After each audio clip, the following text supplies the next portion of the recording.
Allen est un joueur de jeux vidéo hardcore de 30 ans qui n'a pas vu la lumière du soleil depuis des semaines à ce stade, mais qui pourrait le blâmer? Il vient de terminer un run sans coup sur Sekiro et Dark Souls en même temps. Cependant, maintenant qu'il a fini avec ça, il a besoin d'un nouveau jeu auquel jouer pour ne pas s'ennuyer. GTA 6 n'est toujours pas sorti, alors il commence à chercher en ligne un autre jeu auquel jouer en attendant, et c'est alors qu'il tombe sur un jeu qui n'a jamais de fin. Normalement, on s'inquiéterait du fait qu'un jeu s'est chargé sur son ordinateur sans permission, mais il est trop captivé pour reculer maintenant, alors il commence à parcourir la roue des paramètres pour régler la difficulté. Il veut que son expérience de jeu soit aussi traumatisante que possible, alors il pousse la difficulté jusqu'au mode enfer et choisit la classe d'invocateur non testée juste pour la rendre encore plus imprévisible. Il accepte ensuite toutes les conditions générales sans sourciller, mais il s'avère qu'il y avait une clause concernant le transport d'Allen dans un autre monde, donc la prochaine chose qu'il sait, c'est qu'il est un nouveau-né à la campagne. Une année passe ainsi, et être un bébé n'est pas aussi mauvais qu'Allen ne le pensait. Il n'a pas à travailler ni à payer de factures, et il a de bons parents aimants qui s'occupent de lui. Son père s'appelle Roden, et sa mère s'appelle Theresia, et ils semblent être un couple adorable, mais étant donné qu'Allen a réglé le jeu en mode enfer, ils vont probablement subir le traitement de la famille Wayne tôt ou tard. Après qu'Allen a été couché pour la nuit, il lève les bras et essaie toutes les phrases clés qu'il connaît dans une tentative d'ouvrir un écran de statut, car même s'il est censé être un invocateur, il n'a aucune idée de comment fonctionne l'invocation. Il décide d'essayer une dernière fois avant de s'endormir, et cette fois, quelque chose apparaît vraiment, mais cela effraie tellement Allen qu'il crie, et ses parents accourent pour vérifier ce qui se passe dès qu'ils l'entendent, alors il est obligé de cacher le livre pour l'instant. Après s'être assuré qu'Allen va bien, ses parents quittent sa chambre, et dès qu'ils sont partis, il ressort son livre. Il est tellement soulagé de pouvoir enfin voir ses stats après une année entière d'essais, et elles sont à peu près ce que l'on attendrait d'un invocateur d'1 an. Ses compétences d'invocation sont toutes de bas niveau, mais le livre dit qu'elles monteront de niveau plus il les utilise, alors Allen décide d'essayer tout de suite. D'après ce qu'il peut comprendre, il n'est autorisé à invoquer que des insectes et des bêtes de rang H à son niveau actuel, mais cela semble ridiculement faible, alors il ne s'attend pas à grand-chose. Juste à ce moment, le livre se tourne vers la section des messages, et Allen découvre qu'il a reçu une lettre du dieu de la création de ce monde. Le dieu s'excuse essentiellement pour le retard dans la création du livre de statut d'Allen, mais comme la classe d'invocateur était encore en développement, il lui a fallu une année entière pour trier toute la paperasse nécessaire. Allen ne se soucie pas vraiment des excuses, mais si l'équipe de développement divine a dû se dépêcher pour finir la classe d'invocateur, alors il doit y avoir des bugs qu'il peut exploiter, alors il est impatient de les tester. Il veut d'abord invoquer un insecte, mais il se rend vite compte qu'il ne sait pas vraiment comment activer sa capacité d'invocation. Normalement, il consulterait le subreddit ou regarderait un tutoriel pour ce genre de problème, mais il n'a pas d'internet ici, alors il va devoir comprendre par lui-même. Il réfléchit pendant quelques minutes et finit par réaliser qu'il doit d'abord créer une carte de compétences d'insectes, alors il essaie, et cela fonctionne parfaitement. Maintenant, il peut enfin invoquer son insecte, mais avant qu'il ne puisse le faire, sa mère vient vérifier à nouveau, alors Allen est forcé de faire semblant de dormir. Le lendemain matin, une fois que ses parents sont occupés par leurs tâches quotidiennes, Allen ouvre son grimoire et invoque enfin la sauterelle. La pièce se remplit de tonnes de lumière vive, et au début Allen est fasciné par sa beauté, mais ensuite une sauterelle géante lui vole au visage, et il panique. Il finit par réaliser que c'est la sauterelle qu'il a invoquée, alors il essaie de lui donner des instructions, mais il s'avère que même si c'est une invocation, elle n'a que l'intelligence d'une sauterelle, alors elle ne comprend pas un mot de ce qu'il dit. Du bon côté, Allen découvre qu'invoquer la sauterelle a augmenté ses stats d'agilité et d'endurance, et il en est vraiment heureux, mais toutes ces célébrations attirent l'attention de sa mère, et une fois qu'elle trouve la sauterelle géante par terre, elle l'écrase immédiatement. Au cours des jours suivants, Allen bricole avec la capacité d'invocation d'insectes, mais il en a marre maintenant, alors il décide d'essayer ensuite l'invocation de bêtes. Il invoque une souris, et une fois de plus, le livre l'envoie voler droit sur son visage, mais Allen s'y attendait cette fois, alors il n'est pas aussi surpris. La souris vient avec ses propres buffs, mais elle est encore assez stupide, alors Allen ne peut pas vraiment lui parler.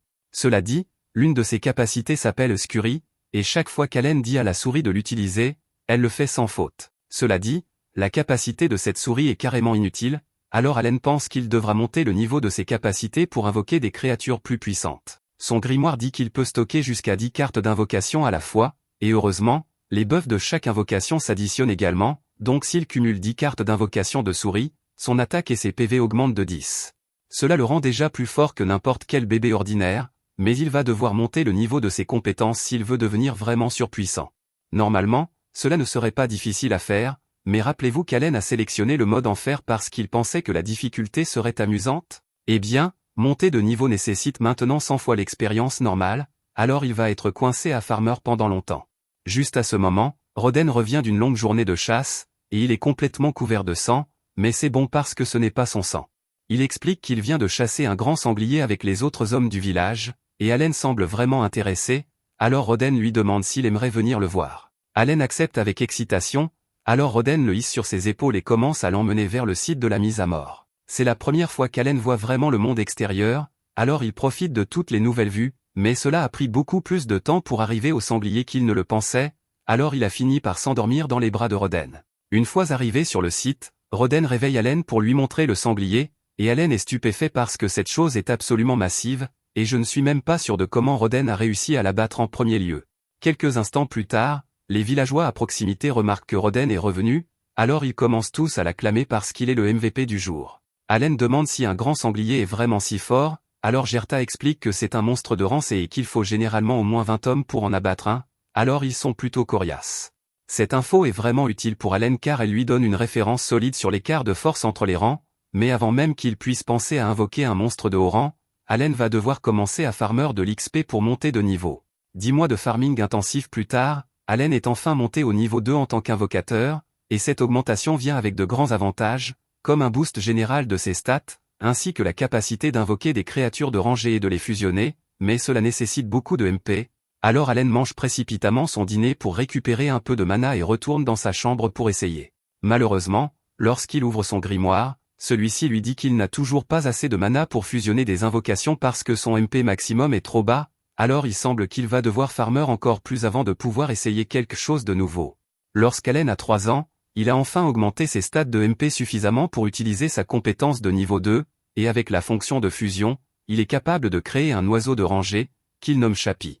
La compétence principale de Chappie est l'imitation vocale, et il peut essentiellement copier n'importe quelle voix parfaitement, ce qui le rend parfait pour distraire les ennemis. Allen a également pu invoquer une grenouille et une taupe, et la seule capacité de la grenouille est de sauter de haut en bas tout en clignotant comme distraction, mais la taupe est beaucoup plus active et peut creuser un trou géant en quelques secondes. Les compétences des monstres de rangée sont beaucoup plus utiles que celles des rangs H, alors Allen commence enfin à apprécier l'expérience de jeu dans ce monde, mais il va encore falloir longtemps avant qu'il ne soit assez fort pour vraiment combattre quoi que ce soit. Et en parlant de combat, la fille de Gerta, Karina, vient chercher Allen parce qu'elle veut jouer avec lui. L'idée de jouer de Karina est de le défier en duel, et normalement ce ne serait pas un problème, mais elle est bien trop forte pour qu'Allen puisse suivre. Il a même tout donné avec ses buffs d'invocation juste pour se donner une chance, mais il n'est toujours pas de taille à l'abattre.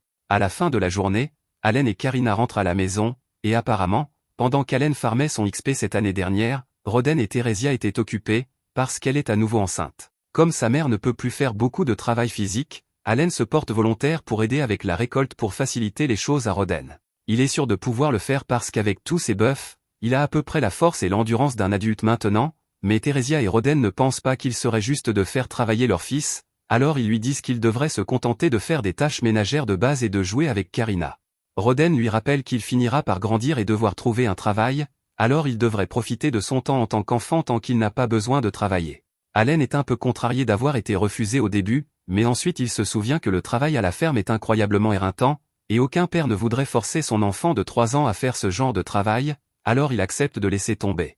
Roden est content de voir qu'Allen comprend, mais alors qu'il continue le dîner, Theresia se souvient avoir vu Allen dans le jardin en train de lancer des pierres sur un arbre tout à l'heure, alors elle lui demande ce que c'était.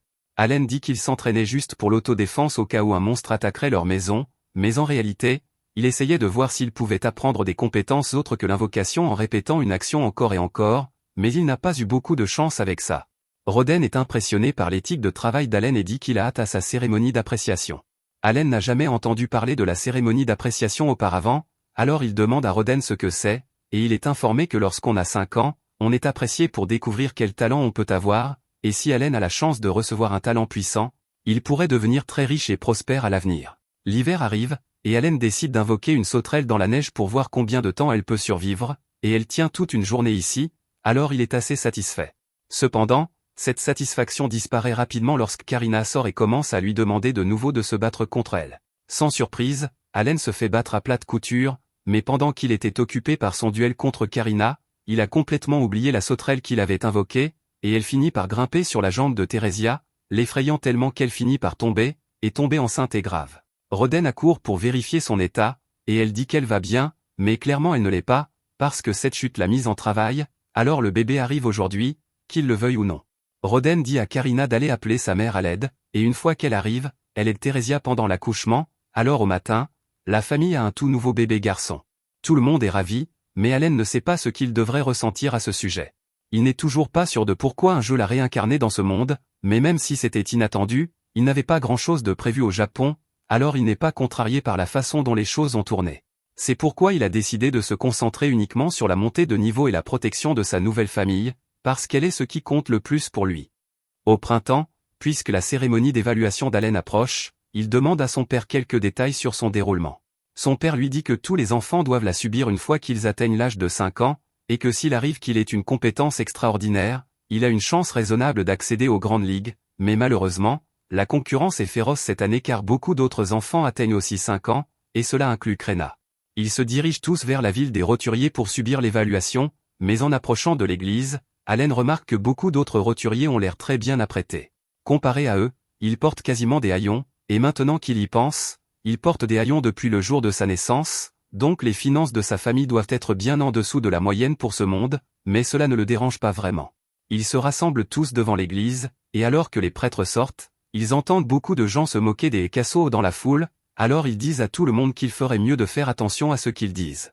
Les bénédictions sont distribuées également à tous, donc même le fermier le plus pauvre pourrait hériter d'une compétence puissante. Les prêtres disent à tout le monde d'entrer pour l'évaluation, et alors qu'ils marchent vers un autel, Allen remarque 3 statues et suppose que ce doivent être les dieux vénérés dans ce monde. L'un d'eux est Elméa, le dieu de la création, et maintenant qu'Allen y pense, Elméa était celui qui lui a envoyé cette lettre d'excuse pour le retard de développement de sa classe. Le premier à être évalué est Paloma, le fils du chef du village, et on lui dit de poser sa main sur la boule de cristal là-bas pour afficher ses stats.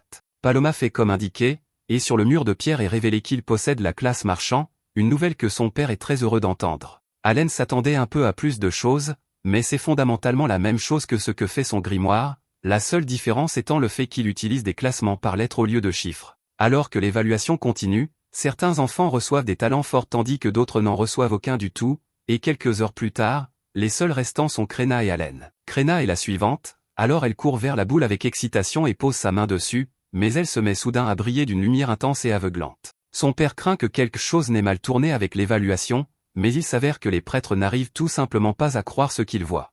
Selon l'évaluation, Krena vient de recevoir la classe de seigneur de l'épée, l'une des plus fortes qui existent, et son père est incroyablement heureux de cette nouvelle, mais elle ne comprend pas vraiment ce qu'il y a de si spécial là-dedans. Allen n'est pas trop surpris par la nouvelle car elle lui bat les fesses depuis des années à ce stade, mais c'est ensuite au tour de l'évaluation d'Allen, alors on lui dit d'approcher de l'autel. Alors qu'il touche la boule, rien ne se passe pendant quelques secondes, mais soudain, il y a un grand flash de lumière et Allen est projeté en arrière. Rodin se précipite pour vérifier son état, et après s'être assuré qu'Allen va bien, il s'approche du prêtre et lui demande quel est le talent d'Allen puisqu'il ne sait pas lire. Il s'attend à quelque chose de vraiment bien puisque le cristal a réagi fortement, mais à son choc, le prêtre l'informe qu'Allen est totalement dépourvu de talent. Allen ne peut pas croire ce qu'il entend car il sait pertinemment qu'il a un talent, mais quand il vérifie le tableau, il se rend compte que toutes ses stats sont de rang E sans exception, et il reproche à Elméa d'avoir fait un travail merdique en programmant la classe d'invocateur. Juste à ce moment, Rodin serre Allen dans ses bras part derrière pour le réconforter car il ne veut pas qu'Allen se sente mal d'être sans talent. Ils rentrent chez eux ensemble, et tout le monde le traite normalement, malgré la révélation qu'il est sans classe, et Allen apprécie à quel point sa famille tient à lui, mais il sait qu'il n'est pas vraiment sans talent.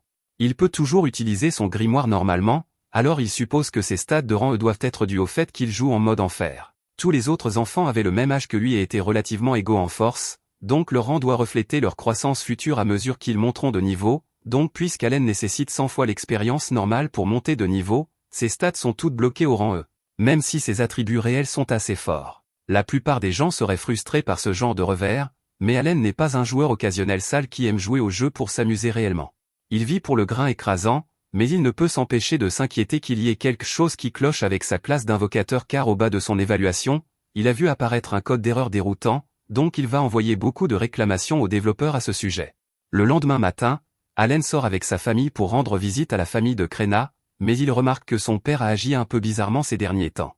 Chez Krena, ils s'apprêtent tous à célébrer l'évaluation de Krena en tant que seigneur de l'épée, mais Rodin a toujours l'air renfrogné, et Gerda dit qu'il refuse de célébrer avec lui tant qu'il ne sera pas redevenu normal. Au début, Allen se demande si Rodin est jaloux de Crenna et de sa famille, mais il sait que son père n'est pas aussi mesquin, donc il doit y avoir autre chose ici.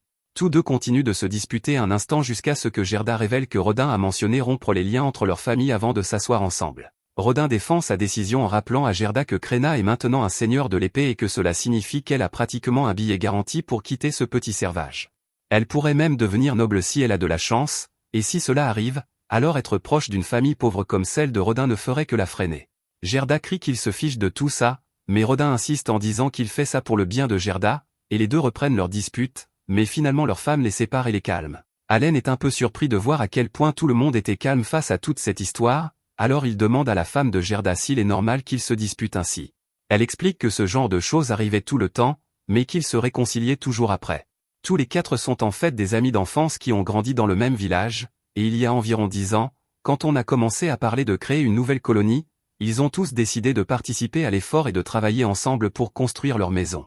Gerda et Rodin se sont beaucoup rapprochés à cette époque. Se rappeler les bons moments leur fait réaliser à quel point leur dispute était stupide. Peu après, la nouvelle arrive que l'ordre des chevaliers s'est intéressé à Crenna et qu'ils viennent la voir. Allen suppose que la nouvelle de Crenna devenant seigneur de l'épée doit se répandre très vite, mais même si c'est bien qu'elle ait gagné une certaine reconnaissance de l'ordre des chevaliers, Gerda est encore un peu inquiet car elle est trop jeune pour devenir chevalier.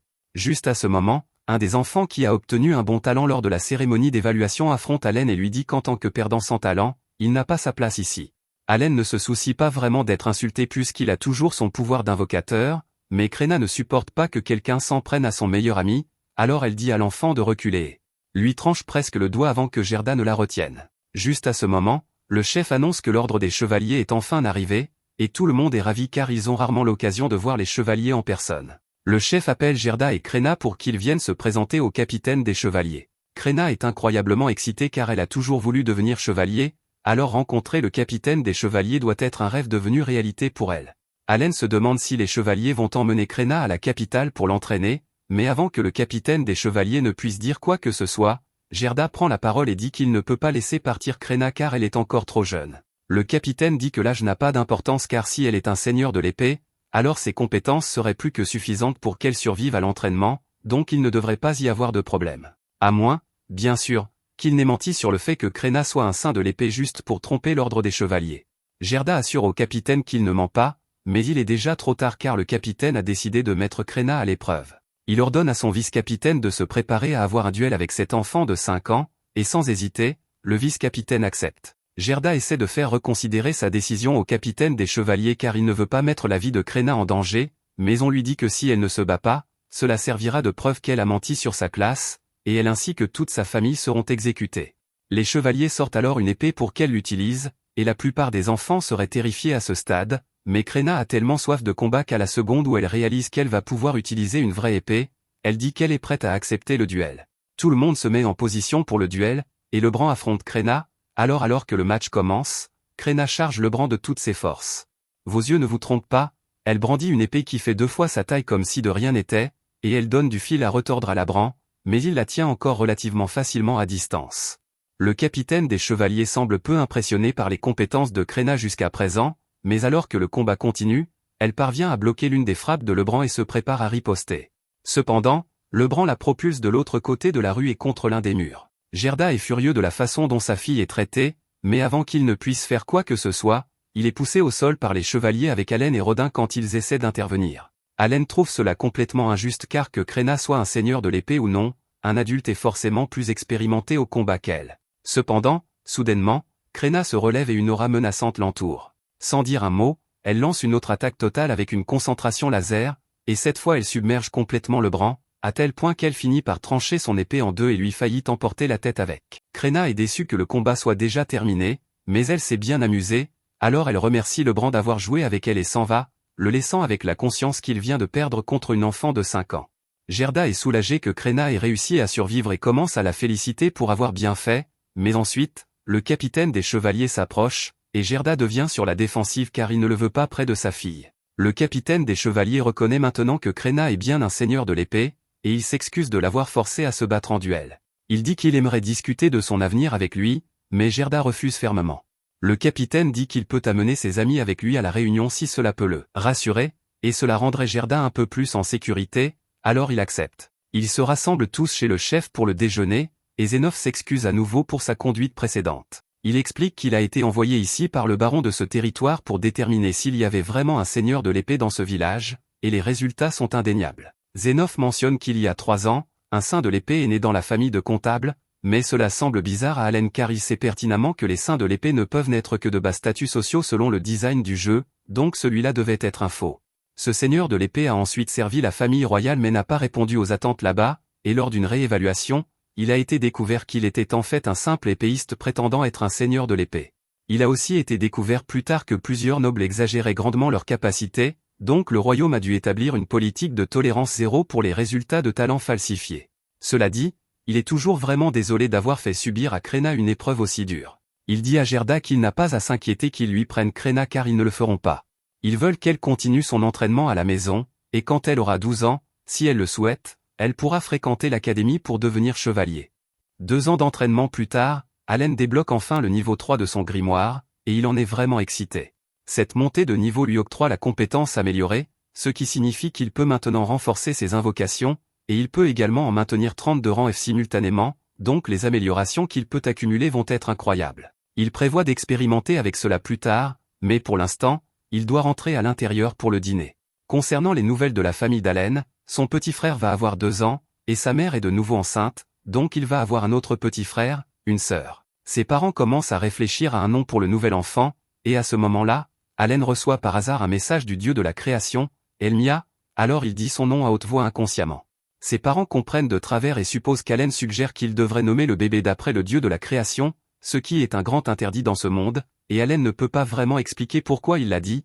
Alors il change rapidement de sujet et mentionne que les cicatrices de Gerta semblent avoir complètement disparu récemment. Gerta explique que c'est parce qu'il a réussi l'épreuve des dieux plus tôt dans la journée en combattant un sanglier, mais Allen n'a jamais entendu parler d'une telle chose auparavant, alors il demande ce que cela signifie, et Gerta explique que de temps en temps, après un combat, on sent son corps se régénérer et toutes ses blessures guéries, et Allen suppose que ce doit être les effets de la montée de niveau dans ce monde. Gerta est un guerrier fort, donc il doit monter de niveau assez souvent, mais quant à Allen, même si son grimoire est niveau 3, son corps est encore seulement niveau 1 parce qu'il n'a combattu aucun monstre pour l'instant, et s'il veut devenir plus fort, alors il va devoir s'engager dans le combat. Cependant, c'est plus facile à dire qu'à faire parce qu'il n'a pas le droit de quitter le village sans autorisation. La seule exception à cette règle serait les expéditions de chasse, mais dès qu'Allen essaie de soulever l'idée de rejoindre la prochaine chasse, son père le refuse parce qu'il ne veut pas qu'Allen se mette en danger. Cette nuit-là, une fois que tout le monde est endormi, Allen ouvre son grimoire pour lire le message qu'il a reçu d'Elmia, et il a déjà une bonne idée de ce dont il s'agit puisqu'il a laissé une plainte vigoureuse après la cérémonie d'appréciation. Pour faire court, Elmia s'excuse pour le bug technique qui a fait paraître Allen sans talent pendant l'appréciation, mais cela a été réparé maintenant, donc la prochaine fois qu'il sera apprécié, sa classe d'invocateur apparaîtra. Cela explique aussi que tous les rangs d'Allen apparaissent comme rang E à cause de son mode difficulté infernale, mais en réalité, il est bien plus fort que le rang E, donc une section de statistiques séparée a été ajoutée pour lui. Allen jette un œil à sa nouvelle feuille de stats, et c'est bien mieux qu'il ne le pensait. Il a un tas de stats de rang S et A, ce qui est à peu près la même chose que ce que Krenna a obtenu, donc il est satisfait des résultats de tous ses efforts. Maintenant qu'il a fini avec cela, il décide de commencer à expérimenter avec ses nouvelles capacités, et la première chose qu'il veut essayer est la compétence améliorée, alors il invoque une carte de sauterelle et utilise la compétence. Les effets de la compétence boostent directement les stats de la sauterelle, mais cela n'affecte pas les améliorations accordées à Allen par extension. Il décide d'invoquer la sauterelle pour voir à quoi ressemble une invocation boostée en personne, et alors qu'elle apparaît, elle brille pendant quelques secondes pour indiquer qu'elle a été boostée. À part cela, rien d'autre n'est vraiment différent, mais avant qu'Allen ne puisse tester autre chose, sa mère entre soudainement pour vérifier ce qu'il fait, et dès qu'elle aperçoit la sauterelle, elle panique et l'écrase. Le lendemain matin, Gerta se prépare à partir à la chasse, et pendant son absence, Allen se dirige vers l'arrière-cour pour faire un peu plus de tests avec son grimoire. Il a essayé un tas de combinaisons différentes dans une tentative de débloquer une nouvelle invocation, mais jusqu'à présent, rien ne semble fonctionner et il a terminé avec sa dernière paire de cartes viables. Heureusement, cette fois, la fusion est réussie et il reçoit une nouvelle carte, mais il n'est pas sûr qu'elle sera utile puisque sa description dit « herbe ». Du bon côté, il semble que l'invocation d'herbe lui accorde une amélioration de PM, donc il peut l'utiliser pour augmenter le nombre d'invocations qu'il peut effectuer dans la journée. Il invoque ensuite la carte d'herbe pour découvrir de quoi il s'agit, et une créature pomme sort, ce qui le laisse encore plus confus qu'avant. La pomme n'a aucune compétence de combat, mais elle possède une compétence appelée arôme, alors Allen lui demande de démontrer, et elle s'enfonce soudainement dans le sol avant de faire pousser une tige. La tige a effectivement un arôme merveilleux, mais juste à ce moment, la mère d'Allen vient vérifier ce qu'il fait à nouveau, et il essaie de faire cacher la pomme, mais elle ne semble pas écouter, donc elle finit par apercevoir la tige. Heureusement, elle pense que c'est juste une tige ordinaire, donc elle ne suspecte rien, mais Allen va quand même devoir faire un tas de tests sur cette chose pour comprendre comment elle fonctionne. Plus tard dans la journée, Allen s'entraîne avec Krena comme d'habitude, et même avec les améliorations supplémentaires de sa montée de niveau, il n'est toujours pas de taille face à sa force, mais Krena remarque qu'Allen est devenu beaucoup plus résistant. Il est surpris d'entendre cela, alors il regarde ses stats et réalise que sa stat de maîtrise de l'épée est déjà au niveau 3 grâce à tout l'entraînement qu'il fait avec Krena, et il est vraiment heureux que sa compétence s'améliore. Maintenant qu'il y pense, il a aussi récemment obtenu une invocation de chien qui a une attaque de morsure et il adorerait l'essayer, mais il ne pense pas que ce serait juste de l'utiliser sur Krena. Après cela, Allen passe le reste de la journée à lancer des pierres sur l'arbre dans l'arrière-cour dans l'espoir d'éveiller une nouvelle compétence ou autre, mais cela ne s'est pas bien passé jusqu'à présent, donc il commence à sentir que c'est une énorme perte de temps. Il n'a pas non plus eu l'occasion de faire d'autres entraînements puisqu'il doit surveiller son frère la plupart du temps. Mash dit à Allen qu'il s'ennuie de lancer des pierres sur l'arbre, alors Allen s'excuse et dit qu'ils peuvent faire autre chose après qu'il ait fait quelques répétitions de plus. Pendant qu'Allen se prépare pour ses derniers lancers, Mash remarque soudainement un tas de jeunes pousses qui poussent à côté de la maison, et il est émerveillé puisqu'il ne se souvient pas les avoir vus là hier. Ces jeunes pousses sont le résultat de l'activation par Allen d'une tonne d'invocations de pommes en même temps pour l'amélioration de PM, et grâce à l'amélioration, il est capable de restaurer complètement ses PM en 5 heures au lieu des 6 habituels, donc il peut utiliser plus de 15% de mana en plus par jour maintenant. À la tombée de la nuit, tout le monde se réunit pour le dîner comme d'habitude, mais Gerta n'est pas encore revenu de sa chasse, ce qui est vraiment étrange, surtout puisqu'il ne comptait pas s'enfoncer profondément dans la forêt aujourd'hui. Theresia est évidemment inquiète, mais elle essaie de rester optimiste quant à la situation. Cependant, tout optimisme disparaît lorsqu'elle entend les sons des chasseurs paniqués portant le corps de Rodin à la maison. Rodin a apparemment été blessé pendant la chasse aujourd'hui, et rien qu'en le regardant, il est clair qu'il a de la chance d'être en vie.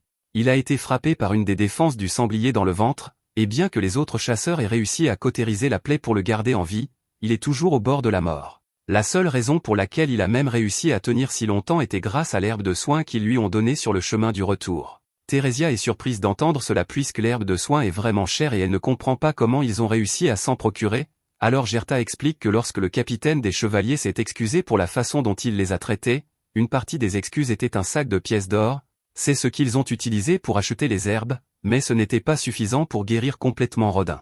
Les autres chasseurs se mettent tous à crier que toute cette histoire est la faute de ces roturiers, mais tout ce bruit réveille Mash et le fait pleurer, alors Allen le ramène au lit, et le reste des chasseurs décident de partir pour donner à la famille un peu de paix et de calme pour l'instant. Une fois que tout le monde est calmé, Allen demande ce qui s'est passé et si un roturier est vraiment à blâmer pour tout cela. Gerta explique qu'il y a quelques jours, lui et Rodin ont été convoqués par le chef du village et on leur a dit qu'ils devraient permettre aux roturiers de les rejoindre lors de leur prochaine chasse. La viande de sanglier est une marchandise précieuse, et bien que la majeure partie doive aller au baron, le reste est partagé parmi les personnes impliquées dans la chasse. Ils l'échangent parfois contre d'autres biens, mais à part cela, il est difficile d'obtenir de la bonne viande de sanglier à moins de la chasser soi-même. Malgré cela, aucun roturier ne s'est jamais porté volontaire pour faire partie des chasses, et c'est parce que c'est une tâche extrêmement dangereuse.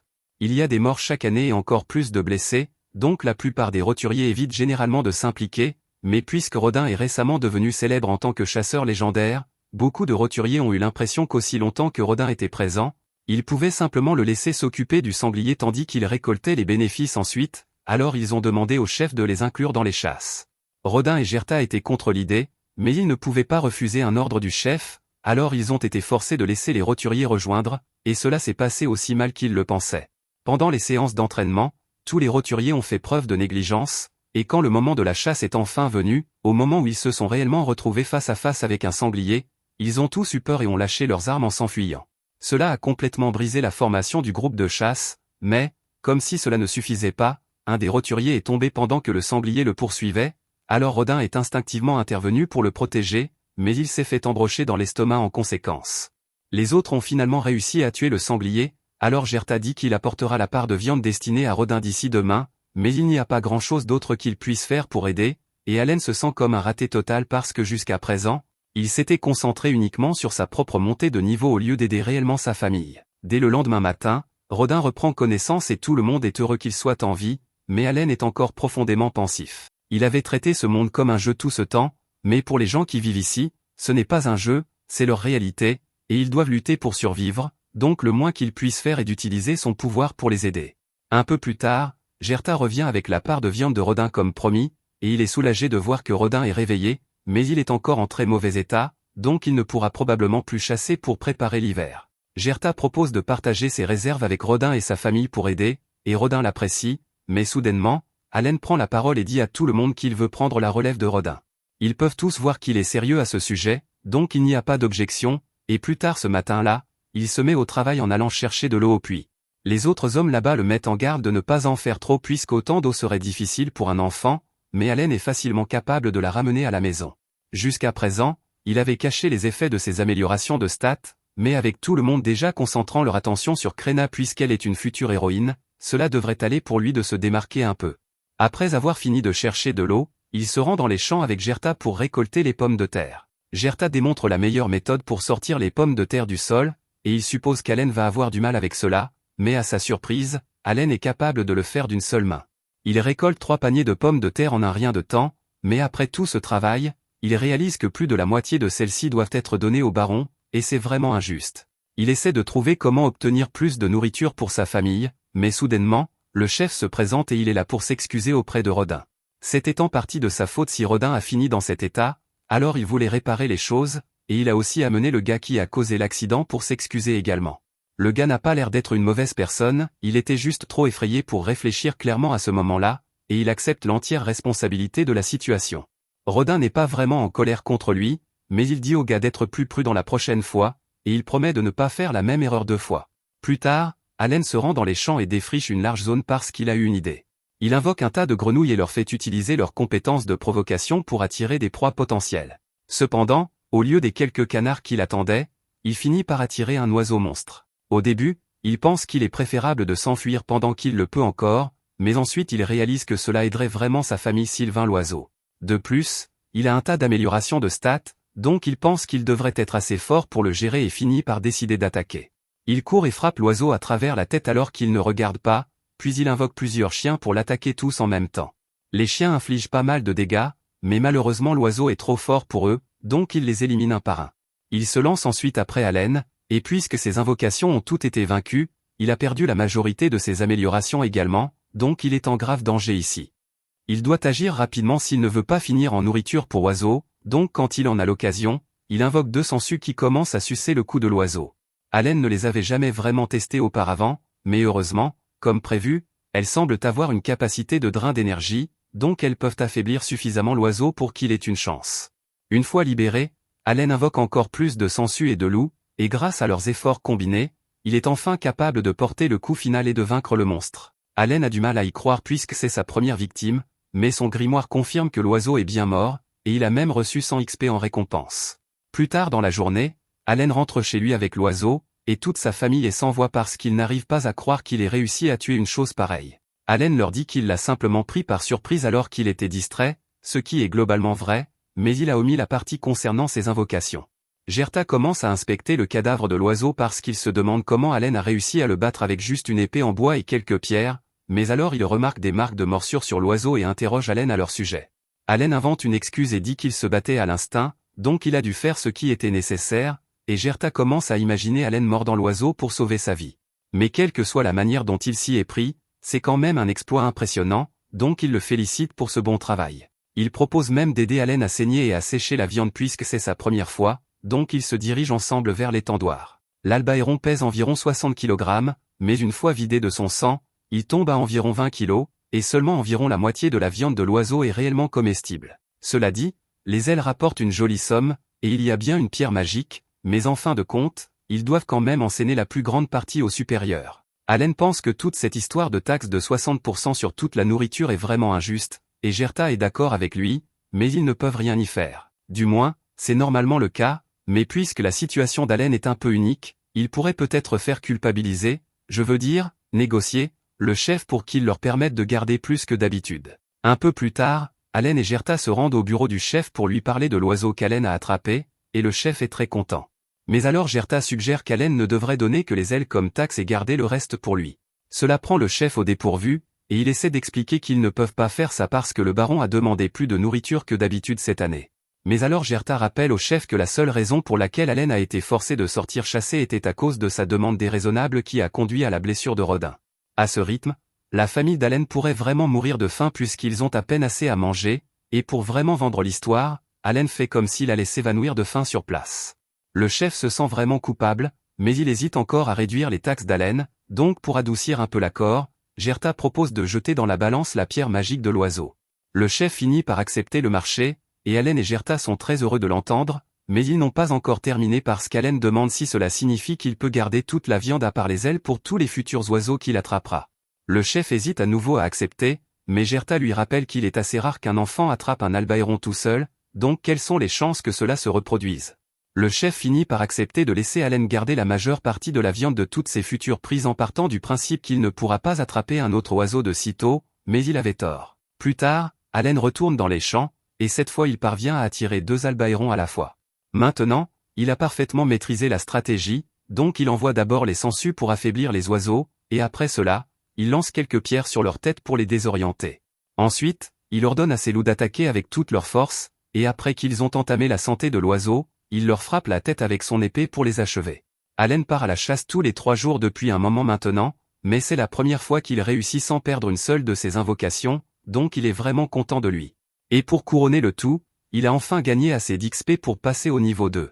Il ouvre avec excitation son écran de statut pour voir à quel point ses stats ont augmenté, et il semble qu'il ait obtenu une augmentation de 60% de ses stats, ce qui est un peu moins que ce qu'il attendait, mais c'est quand même une énorme augmentation, donc il est heureux malgré tout. Il lui a fallu 6 ans pour monter d'un niveau, mais maintenant que c'est enfin arrivé, il pense qu'il est temps qu'il informe sa famille de la vérité sur lui. Un peu plus tard, il rentre chez lui avec les 2 oiseaux, et son père est étonné qu'il ait réussi à en attraper 2 à la fois, mais il remarque aussi qu'il y a quelque chose de différent chez Allen aujourd'hui. Cependant, Allen a encore beaucoup d'autres choses à faire, y compris sa séance d'entraînement avec Krena, donc il part avant que Rodin n'ait la chance de dire grand-chose.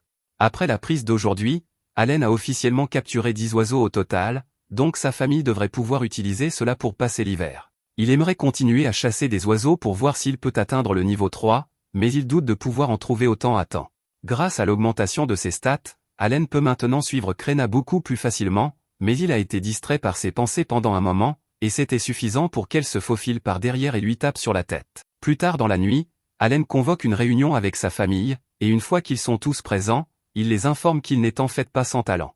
Il ne peut pas révéler les détails exacts, mais il explique essentiellement que quand il était bébé, il a reçu un oracle du dieu Elmia, et cela signifie qu'il est plus intelligent et plus fort que la moyenne, mais qu'il va aussi devoir travailler 100 fois plus que la normale pour devenir plus fort. Ses parents le croient, mais ils sont dévastés parce que cela ressemble beaucoup à une malédiction sur Allen, et ils n'ont pas tort, mais c'était en fait auto-infligé quand il a choisi de jouer en mode enfer. Allen leur dit aussi que la seule raison pour laquelle il a été évalué comme sans talent était que son talent était trop nouveau pour être reconnu. Ses parents sont étonnés d'entendre cela et demandent si cela signifie qu'Allen a vraiment un talent, mais il leur dit qu'il ne sait pas encore ce que c'est.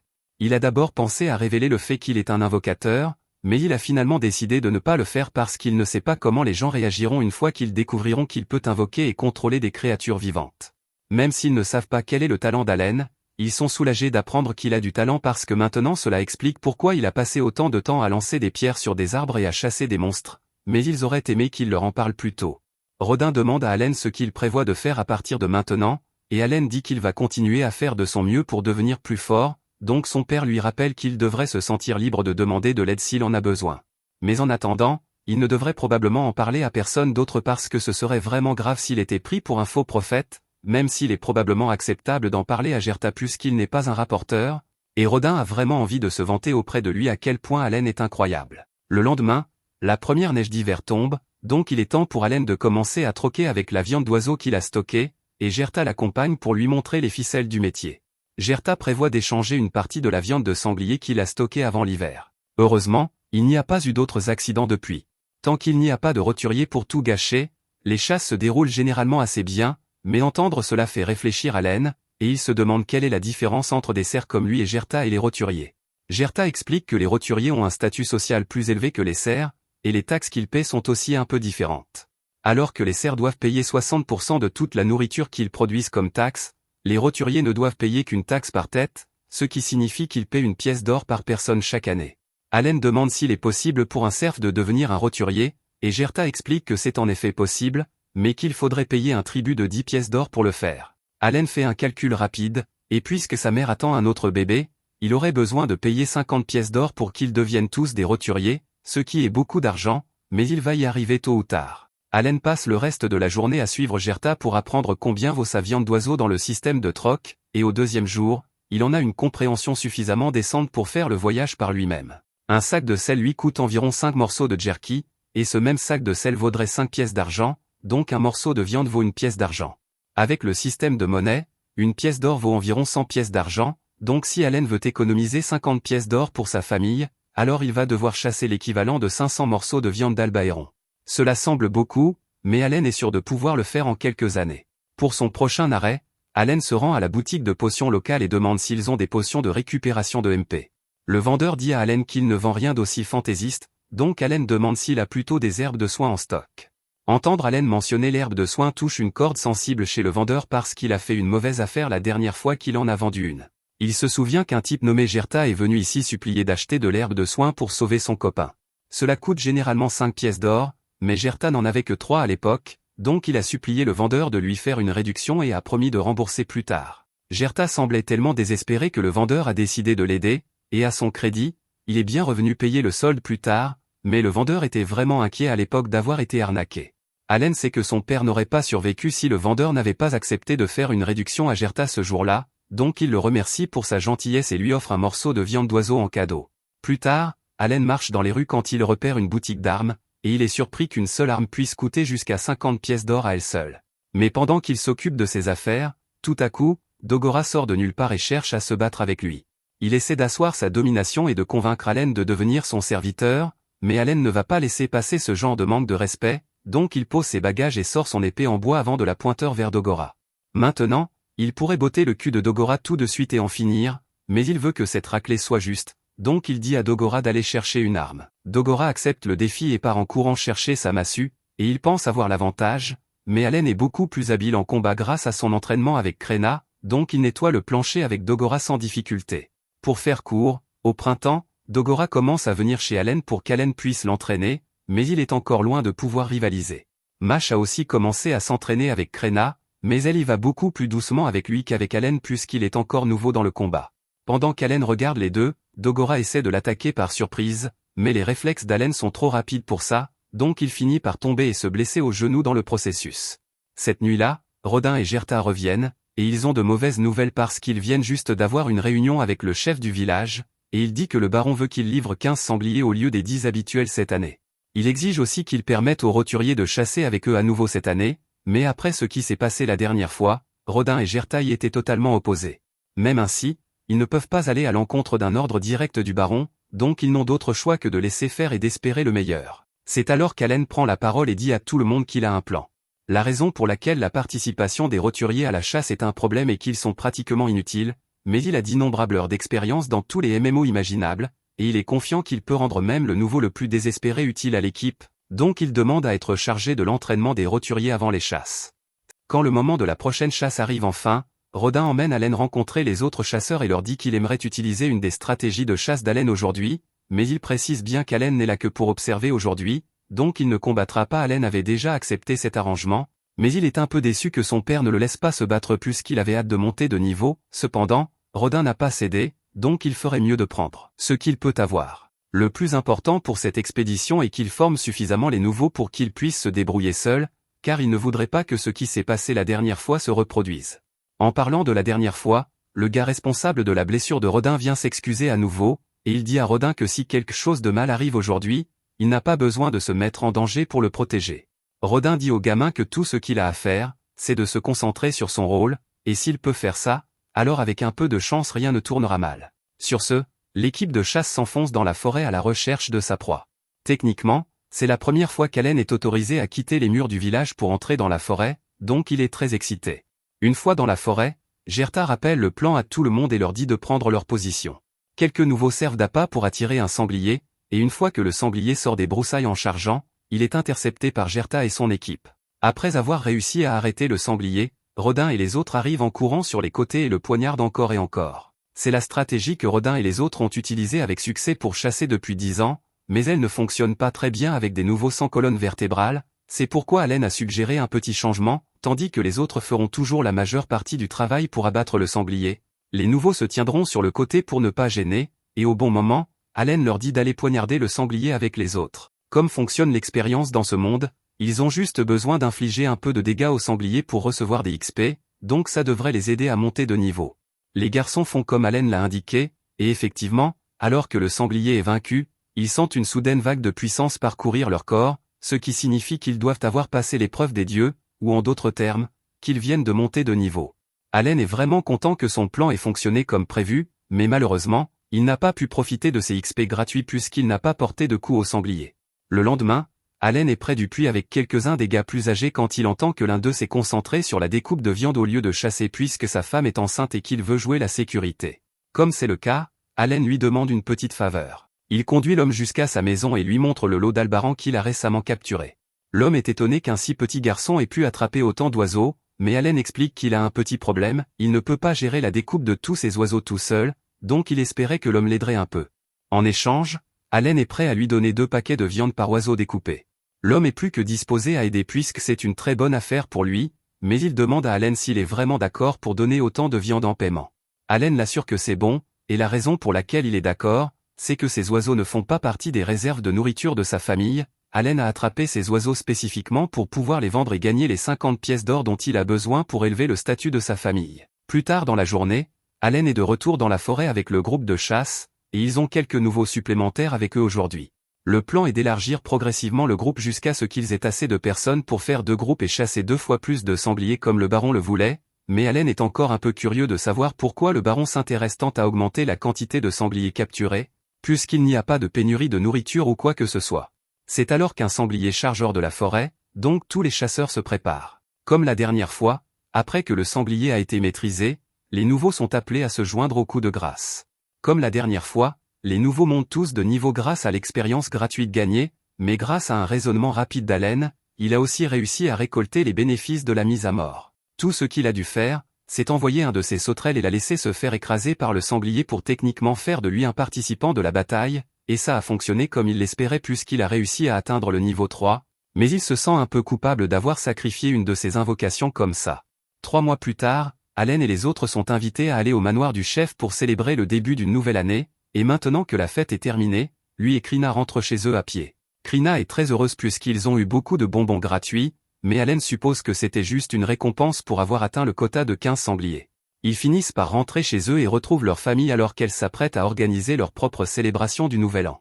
Alors qu'ils commencent à manger, Rodin se met à vanter Allen pour son idée géniale d'intégrer en toute sécurité les nouveaux dans les groupes de chasse, et grâce à ça, il ne devrait avoir aucun mal à atteindre le quota de 20 sangliers l'année prochaine. Alors qu'il continue de parler, Gerta remarque par hasard une bouteille derrière Allen, alors il demande ce que c'est. Allen explique qu'il a reçu une bouteille d'alcool du chef en cadeau plus tôt. Gerta et Rodin sont très excités en entendant ça parce qu'ils avaient hâte de boire, mais Allen leur rappelle que l'alcool lui a été personnellement donné, donc ils ne peuvent pas l'avoir à moins qu'ils ne le permettent. Cela fait partie de son plan pour qu'ils le laissent combattre pendant les chasses, donc il dit qu'il ne les laissera l'avoir que s'ils peuvent le battre dans un jeu. Rodin et Gerta ont vraiment très envie de cet alcool, donc ils acceptent les conditions d'Allen et demandent à quel jeu il veut jouer, à quoi Allen répond qu'il veut faire un bras de fer. Gerta et Rodin sont d'accord avec ça, mais avant que le jeu ne commence, Allen leur demande ce qu'ils vont lui donner s'il gagne, parce qu'il a besoin d'une sorte de récompense pour son effort. Rodin sent qu'Allen a déjà quelque chose en tête, donc il lui demande de leur dire ce que c'est. C'est alors qu'Allen explique qu'il veut juste qu'il le laisse combattre dans les futures chasses. Rodin n'aime pas l'idée, mais il ne voit pas de mal à jouer le jeu puisqu'il est sûr de gagner de toute façon, donc lui et Gerta se préparent à faire un bras de fer avec Allen. Le premier est Gerta, et il semble assez confiant de ne pas perdre un concours de force contre un enfant de 7 ans.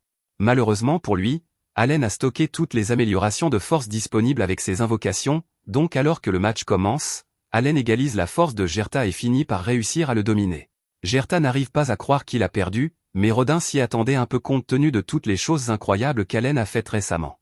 Malgré tout, il est confiant qu'Allen ne pourra pas le battre comme il l'a fait avec Gerta, donc après une courte pause, Rodin croise le bras avec Allen. Comme avec Gerta, Allen égalise la force de Rodin au début, mais cette fois, Allen finit par se faire dominer et perdre. Il suppose que Gerta doit avoir une force quelque part autour du rang D, ce qui signifie que celle de Rodin doit être autour du rang C, donc c'est logique qu'il n'ait pas pu gagner. Comme promis, il remet l'alcool, mais il jure qu'il deviendra assez fort pour battre Rodin un jour. Plus tard cette année-là, Allen parvient enfin à monter de nouveau ses compétences d'invocation, et maintenant il a accès à un tas d'invocations de rang E. Il va encore devoir faire quelques expériences pour déterminer quel genre d'invocation il a maintenant, mais il a plus qu'assez de PM à dépenser pour quelques tests. Le niveau des améliorations fournies par les invocations de rang E est forcément plus fort que celui des invocations de rang F, donc Allen est certain qu'il serait capable de battre Rodin au bras de fer maintenant. Mais avant qu'il ne puisse partir défier son père, il remarque une fonctionnalité supplémentaire dans son grimoire, et il est écrit « Stockage ». Allen appuie sur l'icône, et son grimoire s'ouvre sur une page avec un carré noir dessus, donc il suppose que cela doit être la compétence de stockage en question. Il décide de la tester en lançant une pierre à l'intérieur pour voir à quelle profondeur ça va, mais après que la pierre soit entrée, il ne l'entend pas toucher le fond. Il tend la main à l'intérieur pour voir s'il peut sentir l'intérieur de l'espace de stockage, et alors qu'il fait ça, il obtient une image mentale de la pierre qu'il a lancée plus tôt. Il décide d'essayer de jeter encore plus de choses à l'intérieur, en gros, tant que ça peut passer par l'ouverture du livre, il n'y a pas de limite à ce que l'espace peut stocker. Mais cela semble un peu trop cassé pour être une compétence aléatoire qu'il a débloquée, donc il a beaucoup de questions. Après tout, quelque chose comme un stockage infini est une compétence de premier ordre, donc il doute vraiment que les développeurs la distribueraient sans raison. La plupart du temps, chaque fois que vous recevez un objet ou une compétence qui semble utile, c'est généralement parce que vous allez devoir l'utiliser dans un futur proche, donc Allen doit déterminer à quoi c'est censé servir. Cela dit, il veut aussi essayer ces nouvelles invocations de rang E, donc il essaie d'en appeler une, mais rien ne se passe. Allen est surpris que ça n'ait pas fonctionné puisqu'il est sûr d'avoir assez de PM pour l'invocation, mais c'est alors que le système l'informe qu'il aura besoin de pierres magiques de rang E pour invoquer un monstre de rang E. Il n'avait aucune idée qu'il aurait besoin de pierres magiques pour ça, mais par chance, il se trouve qu'il a une réserve de pierres magiques obtenue en tuant quelques monstres lapins autour du village. Donc après les avoir récupérés, il sort et essaie d'invoquer à nouveau l'insecte de rang E, mais ça ne fonctionne toujours pas. C'est alors qu'il se souvient de l'espace de stockage et décide d'essayer d'y jeter les pierres magiques pour activer l'invocation, et cela semble faire l'affaire. Allen est capable d'invoquer un beau papillon, même s'il est beaucoup plus grand qu'il ne le pensait. Juste à ce moment, la mère d'Allen vient vérifier ce qu'il fait, et considérant à quel point elle est facilement dégoûtée par les insectes, Allen ne veut pas risquer de découvrir ce qui se passera si elle repère un papillon géant, donc il le cache derrière son dos tout en inventant une excuse pour qu'elle ne devienne pas suspicieuse. Il décide ensuite de sortir dans les champs pour essayer sa prochaine invocation, et c'est une bonne chose qu'il l'ait fait parce que l'invocation s'est avérée être un tigre à dents de sabre, et il est vraiment effrayant en vrai. Il essaie ensuite de fusionner le papillon et le tigre pour voir ce qu'il va obtenir, mais rien ne se passe vraiment. Il essaie de jeter quelques pierres magiques de plus dans le stockage, et cela semble faire l'affaire, mais il va avoir besoin de beaucoup plus de pierres magiques s'il veut essayer plus d'invocations. Plus tard dans la nuit, pendant le dîner, il demande à son père s'il y a encore des monstres lapins dans le village, mais Rodin lui dit que tous les lapins sont partis, ils ont creusé un fossé autour du village il y a quelques années pour se débarrasser de la plupart d'entre eux puisqu'ils sont assez dangereux à avoir près des enfants. Mais si tous les lapins sont vraiment partis, alors Allen va devoir trouver un autre moyen de collecter des pierres magiques. Le lendemain pendant l'entraînement, il décide de demander à Paloma à propos des pierres magiques, et on l'informe qu'elles sont surtout utilisées pour alimenter les objets magiques, mais celles de rang E sont considérées comme pratiquement inutiles, donc il est assez courant de les trouver simplement éparpillées sur le sol.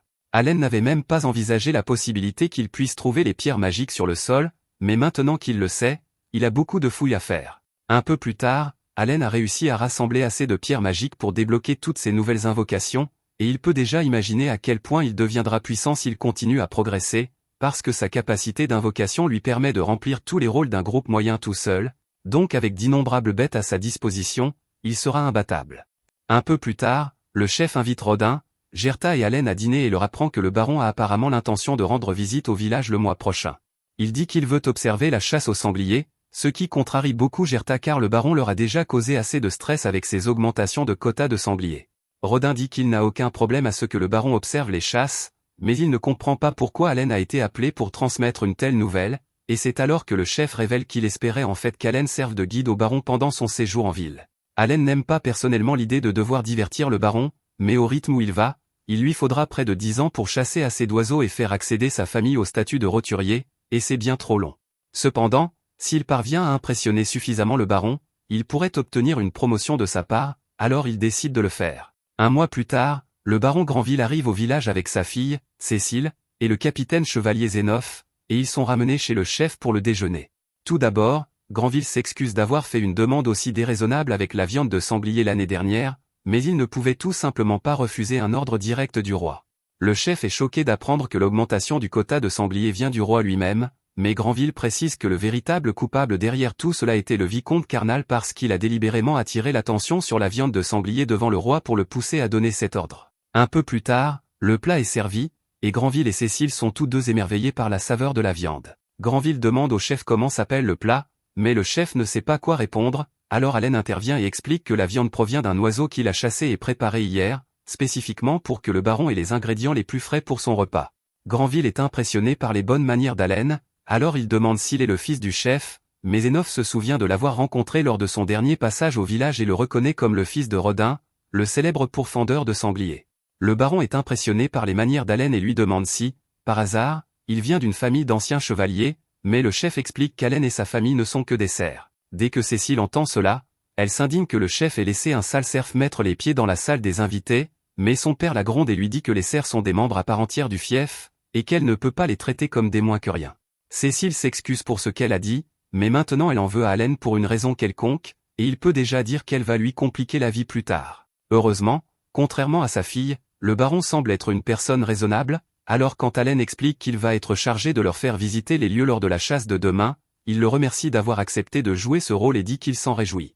Zénophe mentionne que si le quota de 20 sangliers s'avère trop difficile à gérer pour eux, il peut faire prendre en charge les chasses par ses chevaliers, et Granville pense que c'est une bonne idée car il ne veut pas les surcharger, mais Haleine intervient et leur dit que ce ne sera pas nécessaire car ils sont plus que capables d'atteindre le quota par eux-mêmes. Le lendemain matin, la calèche du baron a été préparée, et il confie à Zénophe la protection de Cécile en cas de problème durant l'expédition. Peu de temps après, ils partent dans la forêt, et à leur arrivée, Haleine leur montre une tour préparée à l'avance pour qu'ils puissent observer la chasse aux sangliers à distance sécurisée. Haleine les guide tous jusqu'au perchoir de la tour, et Cécile semble vraiment apprécier la vue car elle n'a jamais vu autant d'arbres auparavant. Quelques instants plus tard, Rodin et le reste des guerriers arrivent, et Granville est impressionné de voir qu'ils ont acquis des armures. Haleine explique qu'ils ont utilisé à bon escient la peau de sanglier des chasses de l'année précédente, créant toutes sortes d'outils et d'équipements pour que les chasses aux sangliers se déroulent plus facilement. Alors que la chasse commence, Granville remarque que quelques guerriers qui ne portent pas d'armure courent seuls dans la forêt, alors Haleine explique que ces gars-là sont chargés d'attirer les sangliers hors de la forêt et sur les terrains de chasse, même s'il faudra probablement être patient pour voir de l'action car attirer les sangliers prend un certain temps. Pendant qu'ils attendent, Zénophe demande à Haleine comment se porte Krina ces derniers temps, et Haleine lui dit qu'elle se porte à merveille. Zénophe est ravi de l'apprendre et informe Haleine qu'il va envoyer un précepteur pour la préparer aux examens d'entrée de l'académie au printemps, et Haleine ne peut s'empêcher de rire car il pense que ce sera drôle de voir Krina étudier pour changer. Quelques instants plus tard, l'équipe de leur revient avec un sanglier à ses trousses, et tout le monde se met en position. À l'aide de 2 boucliers en peau de sanglier qu'ils ont fabriqués, ils coincent le sanglier, et Haleine explique que les boucliers sont faits à partir de la partie la plus dure de la peau du sanglier pour les rendre imperméables à la pénétration. Après avoir bloqué le sanglier, l'équipe d'attaque s'approche et commence à le poignarder sur le côté tandis que l'équipe des longues lances, composée des membres les plus inexpérimentés du groupe, se joint également à l'attaque. Mais Cécile n'était pas préparée à la violence d'une chasse au sanglier, et la vue de tout ce sang commence à la rendre malade. Rodin achève ensuite le sanglier d'un coup au cou, et c'est si horrible que cela fait s'évanouir Cécile sur le champ. Tout le monde commence à célébrer la mort du sanglier, et Granville et Zénophe sont tous deux impressionnés par la prouesse au combat de ces guerriers. Cependant, un instant plus tard, un autre rugissement puissant résonne depuis la forêt alors que 2 sangliers chargent vers le groupe. Zénophe réalise que la situation est grave et ordonne à ses chevaliers d'être prêts à intervenir si nécessaire, mais Haleine lui dit que le raid ne sera pas nécessaire car l'équipe de chasse est parfaitement capable de gérer 2 sangliers à la fois. Rodin ordonne à l'équipe de se diviser en 2 groupes pour s'occuper des sangliers séparément, et Haleine pense en lui-même qu'il y a quelques années, il aurait été impossible pour eux de gérer une telle situation.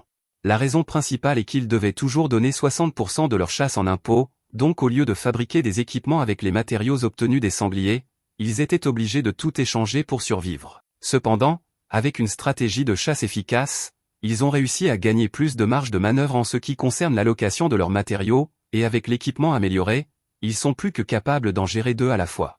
En quelques minutes, les sangliers restants sont maîtrisés, et Cécile reprend conscience juste à temps pour voir le geyser de sang de l'un des sangliers, ce qui l'a fait immédiatement s'évanouir à nouveau. Granville est impressionné qu'ils aient réussi à abattre 3 sangliers en un seul jour car cela signifie qu'ils n'ont plus qu'à en chasser 17 pour atteindre le quota, mais Allen le corrige et explique qu'ils n'en ont en fait besoin que de 10 de plus car, avant que Granville ne décide de leur rendre visite, ils avaient déjà capturé 7 autres sangliers. Le baron est ravi d'apprendre cela car cela signifie que le quota ne sera pas un fardeau aussi lourd pour le village qu'il ne l'avait pensé, et pendant que le baron est de bonne humeur, Allen lui dit qu'il a quelques demandes à formuler. Il dit qu'il aimerait la permission de fabriquer quelques boucliers supplémentaires avec la peau de sanglier pour aider aux futures chasses, et le baron n'y voit pas d'objection.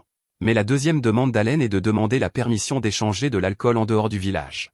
Là encore, le baron n'est pas nécessairement opposé à l'idée, mais il se demande pourquoi Allen demande spécifiquement de l'alcool. Allen explique que le quota les obligeant à chasser plus de viande qu'ils ne l'auraient fait autrement, on craint que l'afflux de viande supplémentaire n'entraîne un effondrement de la valeur globale de la viande localement, c'est pourquoi il souhaite la permission d'en échanger une bonne partie contre de l'alcool pour remonter le moral. Granville ne voit aucune raison de s'y opposer, alors il accepte les demandes et dit à Allen qu'il a fait un travail merveilleux en tant que guide aujourd'hui. Alors qu'il s'apprête à partir pour la journée, Cécile, qui avait été silencieuse pendant la majeure partie de la chasse, crie après Allen et lui dit de ne pas prendre la grosse tête simplement parce que son père l'a un peu complimenté. Mais ce faisant, elle manque de tomber de son cheval, ce qui ruine complètement l'attitude intimidante qu'elle essayait d'adopter. Un peu plus tard, Allen, Rodin et Gerta sont tous convoqués au manoir de Granville, et Granville leur dit qu'il a été tellement impressionné par leur performance l'autre jour qu'il souhaite leur offrir une récompense. Allen est excité car il devine déjà ce qui va arriver, et quelques instants plus tard, Granville déclare que Rodin et Gerta, ainsi que toute leur famille, se verront accorder le statut de roturier. Rodin et Gerta n'en croient pas leurs oreilles car ils ne s'attendaient jamais à ce qu'une telle chose arrive, et Allen est fou de joie parce que maintenant il peut garder tout l'argent qu'il économisait, et il est autorisé à quitter le village sans permission désormais. La première chose qu'il prévoit de faire est de se rendre aux montagnes du Dragon Blanc dès qu'il en aura l'occasion. Granville ajoute également que tous ceux qui ont participé aux chasses au cours des 10 dernières années recevront la même promotion, il demande donc à Rodin et Gerta de fournir une liste de toutes les personnes éligibles. Après tout ce que Granville a vu, il sait qu'il ne devrait y avoir aucun problème pour atteindre les exigences du quota, il dit donc qu'il peut retourner dans la capitale et être tranquille. Cependant, son majordome lui rappelle qu'il y a en fait encore une chose qu'il doit faire. Granville avait failli l'oublier, mais le roi semble vouloir utiliser le village de Quirina comme exemple pour les autres villages du royaume car ils s'en sortent si bien dernièrement, il demande donc à Rodin de lui raconter l'histoire de la façon dont les chasses ont commencé. Rodin a l'air un peu mal à l'aise après avoir entendu cela, alors Gerta explique à Granville que l'histoire du village est un sujet un peu sensible pour Rodin, il propose donc de relater les détails à la place de Rodin. Gerta explique qu'il y a environ 13 ans, une centaine de serfs se sont installés sur ces terres dans le cadre du décret de défrichement du roi, et ils ont travaillé dur pendant 3 mois pour rendre l'endroit habitable. Mais juste au moment où les choses commençaient enfin à s'arranger pour eux, ils ont été attaqués par un sanglier géant, qui a détruit toute la nourriture qu'ils avaient stockée pour l'hiver. Il n'y avait aucun moyen de survivre jusqu'à l'année suivante s'ils ne faisaient rien, alors Rodin a suggéré qu'ils essaient de chasser le sanglier pour sa viande, et tout le monde était d'accord avec lui. Ils n'avaient ni armes ni équipement à l'époque, ils ont attaqué le sanglier avec seulement des pelles et des houes, et miraculeusement, ils ont finalement réussi à le vaincre. Granville est impressionné par l'histoire, mais il ne comprend pas pourquoi Rodin est si sensible à ce sujet car il semble que son initiative soit ce qui a conduit aux chasses aux sangliers qui ont fait prospérer le village. Cependant, Gerta l'informe que lors de cette chasse, l'un des amis proches de Rodin est mort, et Rodin s'en est toujours voulu depuis. Granville comprend ce que Rodin doit ressentir, et pour se faire pardonner d'avoir évoqué un souvenir aussi douloureux, il dit à Rodin qu'il est autorisé à faire n'importe quelle demande. Allen trouve cela formidable et dit à Rodin qu'il peut demander de l'alcool de haute qualité, mais à la place, Rodin demande au baron de permettre à Allen de travailler dans son domaine, ne serait-ce que comme simple garçon de salle. Allen panique intérieurement en entendant cela parce que s'il est employé au domaine du baron, il aura encore moins de liberté qu'il n'en a déjà, il espère donc que le baron refusera la demande de Rodin. Mais à son grand dam, Granville dit en fait qu'Allen est trop bien pour être un simple garçon de salle, il l'emploiera donc comme un serviteur à part entière du domaine. Cécile est scandalisée par cette nouvelle car elle n'arrive pas à croire qu'un sale serf soit autorisé à entrer dans le manoir, mais son majordome lui rappelle qu'Allen n'est plus un serf car il vient d'être promu roturier. Allen veut vraiment trouver un moyen de se sortir de là, mais Rodin a l'air vraiment content de tout cela, donc il se sentirait mal de tout gâcher en refusant l'offre. Le lendemain, Allen s'habille pour son premier jour en tant que serviteur au domaine du baron, et bien que sa famille soit heureuse pour lui, elle est aussi vraiment triste de le voir partir. Crina est particulièrement contrariée de ne plus revoir Allen, alors Allen suggère qu'il s'entraîne une dernière fois au combat avant son départ, ce qui semble la réconforter. Alors que leur combat commence, tout le monde regarde, s'attendant à ce que Crina domine Allen comme d'habitude. Mais cette fois, Allen a investi tous ses points d'amélioration dans l'agilité, ce qui l'a rendu assez rapide pour suivre et même distancer Crina, malgré le fait qu'elle soit une épéiste de génie. Finalement, Allen remporte le duel en plaçant son épée contre le cou de Krina, et elle est sous le choc car c'est la première fois qu'elle perd. Mais Allen dit qu'ils peuvent considérer cela comme un match nul, et ils auront une revanche à l'avenir pour décider du véritable vainqueur. Le moment vient bientôt pour Allen de partir, alors tout le monde commence à faire ses adieux, et même Dagora apparaît pour offrir un couteau à Allen en cadeau avant qu'il ne quitte le village. Après cela, les parents d'Allen raccompagnent tous deux Allen à la porte du village, et en chemin, Rodin dit à Allen qu'être serviteur n'est que la première étape pour lui, et s'il travaille dur, il s'élèvera certainement dans la vie. Ils arrivent finalement à la porte, où le chef a déjà préparé une calèche pour ramener Allen, Cécile et le baron à la ville. L'ambiance est un peu gênante dans la calèche car Cécile ne veut même pas le regarder et il n'a rien à dire à Granville, mais il va trouver un moyen de faire fonctionner les choses. Ainsi, la vie d'Allen en tant que serviteur dans le manoir du baron commence officiellement, et comme il a un âge similaire à celui de Cécile, on le charge de s'occuper d'elle, ce qui signifie essentiellement qu'il doit obéir à toutes ses exigences, aussi déraisonnables soient-elles. Par exemple, elle demande à Allen de la porter sur ses épaules pour qu'elle puisse attraper des fruits en haut d'un arbre, mais après avoir cueilli le fruit, elle se rend compte qu'il a un goût affreux et blâme Allen de ne pas l'avoir prévenu plus tôt. Ce n'est pas une mauvaise personne, mais elle est vraiment agaçante à supporter toute la journée, même si Allen ne peut rien dire à ce sujet car ce serait irrespectueux. Elle dit à Allen d'aller lui acheter de délicieux fruits au marché, et Allen accepte de le faire, mais juste à ce moment-là, il remarque un immense vaisseau volant au-dessus de lui, et il est stupéfait car il n'avait aucune idée que ce monde avait des choses comme ça. Cécile ne comprend pas pourquoi Allen est si choqué et lui demande si c'est la première fois qu'il voit un vaisseau aérien magique, mais Allen n'en a vraiment jamais vu auparavant, alors elle décide de le laisser tranquille et lui rappelle simplement d'acheter les fruits pour elle une fois qu'il aura fini ici. Le lendemain matin, Allen se réveille dans son logement, et même si cela ressemble à une vieille chambre sous les combles, eh bien, en fait, c'est un vieux grenier, c'est quand même un peu mieux que l'ancienne chambre d'Allen. Il a utilisé ses compétences d'invocation pour faire pousser des plantes herbacées avec un arôme qui favorise la récupération, donc il commence toujours ses journées en se sentant frais et énergisé. Cela dit, il a encore très faim, alors il décide de descendre prendre le petit déjeuner. Dans la salle à manger, tous les autres serviteurs sont déjà en train de manger, et au cours des derniers jours de travail ici, Allen a appris à bien les connaître, en particulier le chef des serviteurs, Rickle. Quand Rickle voit Allen, il lui demande s'il s'entend bien avec Cécile, et Allen dit oui, mais Rickle peut voir sur son visage qu'elle a été dure avec lui. Il explique que Cécile n'en demande tant que parce qu'il est un serviteur plutôt qu'un garçon d'entrée, mais Allen n'a aucune idée de la différence. Rickle explique que les serviteurs de la famille sont divisés en rangs supérieurs et subalternes, mais ils sont tous toujours techniquement considérés comme faisant partie de la famille. Cependant, les garçons d'entrée sont différents car ils ne sont que des aides temporaires de la famille, donc ils ne sont pas considérés comme des membres de la famille. Allen est surpris car il n'avait aucune idée que devenir serviteur ici faisait de lui un membre de la famille, bien que maintenant qu'il y pense, cela explique pourquoi son père était si ravi quand le baron a fait l'offre. Plus tard dans la journée, Allen et quelques autres serviteurs servent le petit déjeuner à la famille du baron, et la femme du baron est assez impressionnée par les bonnes manières d'Allen, malgré ses humbles origines. Le baron est également impressionné qu'Allen soit si compétent malgré le fait qu'il soit sans talent, et bien que la partie sur le fait qu'il soit sans talent ne soit pas vraie, Allen décide de simplement suivre le mouvement. Dès que Cécile découvre qu'Allen est sans talent, elle commence à se vanter d'avoir le talent de magicienne et que son frère aîné a le talent de guerrier, mais le père de Cécile lui crie d'arrêter de se vanter du talent devant son frère parce que c'est un sujet sensible pour lui. Thomas, le jeune frère de Cécile, s'est toujours senti inférieur parce qu'il n'a pas de talent, donc entendre Cécile se vanter ainsi la fait pleurer, et Cécile se sent vraiment coupable de l'avoir contrarié, mais elle trouve quand même un moyen d'en blâmer Allen. Plus tard, Allen a l'après-midi de congé, alors il décide d'aller en ville, et son premier arrêt est la guilde des aventuriers car c'est son objectif numéro 1. Il s'approche du comptoir d'accueil et demande à la réceptionniste s'il peut s'inscrire comme aventurier ici. Elle explique qu'elle peut l'aider à s'inscrire, mais d'abord, elle doit lui demander son âge.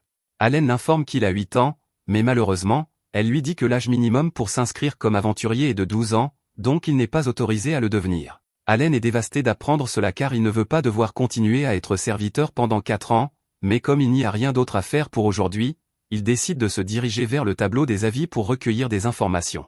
Au tableau, il remarque toutes sortes de monstres avec différents rangs affichés avec des primes, mais quelques instants plus tard, un aventurier nommé Rêvant s'approche de lui et dit « Ce n'est pas un endroit pour un gamin comme toi, tu ferais mieux de partir ». Allen s'excuse et accepte de partir, mais avant de le faire, il demande à Rêvant pourquoi les primes sont organisées de cette façon. Rêvant explique que les monstres deviennent plus forts à mesure qu'on s'éloigne de la ville, donc naturellement, certains des monstres les plus puissants se trouvent dans la montagne du dragon blanc. Allen remarque alors une très vieille prime au mur pour le dragon blanc, Alors il demande pourquoi personne ne l'a encore honoré, même si la récompense est si bonne. Rêvant explique que le dragon blanc est tout simplement trop fort pour que quiconque puisse le battre, mais il y a énormément de mithril qui poussent dans cette zone, donc il y a encore énormément de demandes pour cela, et la prime ne cesse d'augmenter. Toutes ces informations étaient vraiment utiles, alors Allen remercie Rêvant et poursuit son chemin. Il ne peut pas encore s'inscrire comme aventurier, mais cela ne signifie pas qu'il ne peut pas combattre des monstres, et comme c'est son jour de congé, il compte en profiter au maximum. Il court directement vers la porte de la ville, où il est arrêté par un garde. Normalement, les gens ne sont pas autorisés à quitter la ville sans permission, mais comme Allen est techniquement un membre de la famille Granville, il est autorisé à utiliser leur sceau comme identification, et cela lui donne pratiquement accès à tous les endroits où il veut aller. Dès que le garde ouvre la porte, il se précipite dans la forêt pour commencer à chasser des monstres, mais il ne veut pas être trop imprudent, alors il décide de commencer doucement. Comme les monstres deviennent plus forts plus on s'enfonce dans la forêt, il ne marche que quelques kilomètres pour que les monstres de la zone aient une moyenne de randée. Une fois arrivé à un endroit idéal, Allen invoque un faucon, et comme le faucon a une intelligence élevée, il est assez intelligent pour comprendre les ordres d'Allen, alors il en invoque 5 de plus et leur ordonne de voler dans les airs et de localiser tous les monstres dans la zone. Pendant qu'il attend que les faucons trouvent quelque chose, il décide d'évaluer l'intelligence de son invocation de tigre, mais bien qu'il lui soit obéissant, il ne comprend pas vraiment les ordres d'Allen, donc il ne peut pas faire grand-chose. Juste à ce moment-là, un faucon revient informer Allen qu'il a localisé quelques monstres, et après avoir suivi le faucon, Allen est mené à une horde de gobelins. Les gobelins le remarquent caché derrière un arbre, alors ils se précipitent tous pour l'attaquer, mais Allen était préparé à cela et invoque 10 tigres pour les encercler, et pour faire bonne mesure, il invoque un papillon pour lancer un sort de sommeil sur les gobelins afin de les achever plus facilement. Tuer des gobelins ne lui rapporte pas autant d'XP que tuer un sanglier, mais un avantage clé ici est le fait que l'élimination des gobelins est beaucoup plus rapide que celle d'un sanglier, donc Allen peut les farmer à volonté. À la tombée de la nuit, Allen a chassé environ 80 gobelins, gagnant 16 000 points d'expérience et lui permettant de monter de 2 niveaux. Il est très satisfait de la façon dont son jour de congé s'est déroulé car non seulement il a monté de niveau, mais il a aussi beaucoup appris sur ses invocations.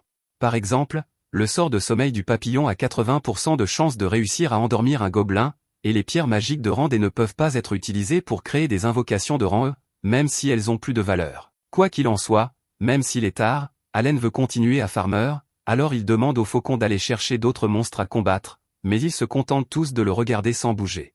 Allen demande ce qui ne va pas, et c'est alors qu'il découvre que les faucons ne voient pas bien la nuit, donc ils ne pourront plus explorer les monstres pour lui. C'est une énorme déception pour Allen car il voulait encore chasser un peu plus, mais il a des problèmes plus importants à régir maintenant car il comptait sur les faucons pour l'aider à retrouver son chemin vers la ville, et s'il ne voit rien dans le noir, cela signifie qu'il est pratiquement perdu dans les bois. Mais il ne peut pas passer la nuit ici, alors il est obligé de tâtonner dans le noir jusqu'à ce qu'il rentre finalement chez lui. Un mois plus tard, Allen commande à un forgeron de lui fabriquer 3 boules de métal car il cherchait un moyen de rendre sa compétence de lancer de pierre plus efficace, et celles-ci sont parfaites, donc après avoir payé les boules, il les jette dans son stockage de grimoire. Au cours du dernier mois, Allen est allé chasser 4 fois, et grâce à ses sessions fructueuses de farming d'XP, son niveau est monté jusqu'à 12, donc il sent enfin qu'il progresse. Plus tard dans la nuit, il retourne au domaine Granville, mais dès qu'il entre, il est pris à partie par Siba et on lui dit que le baron veut lui parler. Allen se rend au bureau du baron pour le rencontrer, et il commence à faire l'éloge d'Allen car depuis son arrivée, les autres au manoir n'ont eu que de bonnes choses à dire sur lui. Cependant, le baron est un peu inquiet de ce qu'Allen fait pendant ses jours de congé car on lui a dit qu'Allen partait tôt le matin et ne revenait que tard dans la nuit. Bien sûr, le baron dit à Allen qu'il n'a pas d'ennui car il est libre de faire ce qu'il veut de ses jours de congé, mais il veut juste avoir une idée de ce qu'Allen fabrique. Allen comprend pourquoi le baron pourrait être soupçonneux de son comportement, alors il décide d'être complètement honnête et explique qu'il a chassé dans la forêt pendant ses jours de congé. Le baron demande pourquoi Allen fait cela, alors Allen explique qu'en tant que fils d'un chasseur comme Rodin, il est simplement naturel pour lui de vouloir chasser aussi. Le baron ne peut pas contester cela, alors il dit à Allen qu'il est libre de continuer à chasser autant qu'il le veut, mais il y a une condition.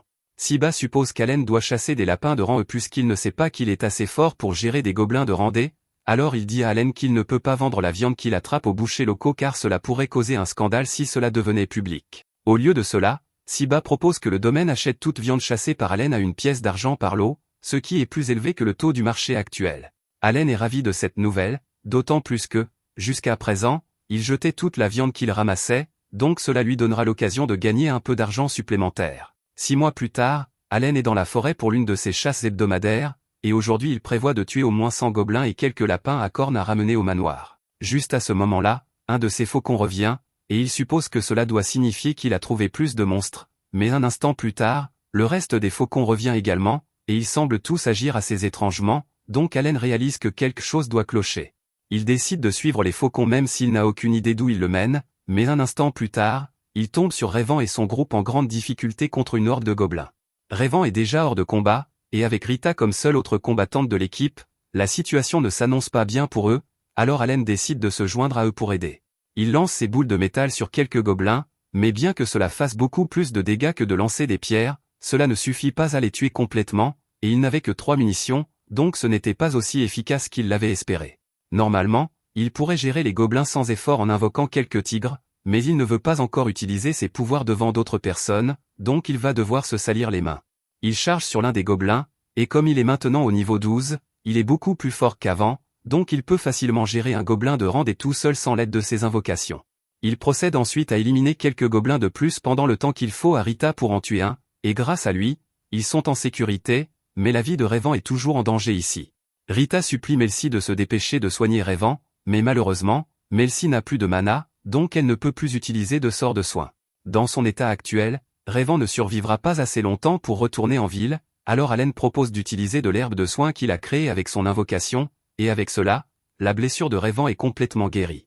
Les autres sont ravis de voir Rayvan se réveiller, et ils jurent tous qu'ils rembourseront Allen pour la précieuse herbe de soin qu'il a utilisée sur eux, mais Allen ne veut vraiment pas attirer trop l'attention sur lui. Cependant, il y a effectivement quelque chose pour lequel il pourrait l'aider.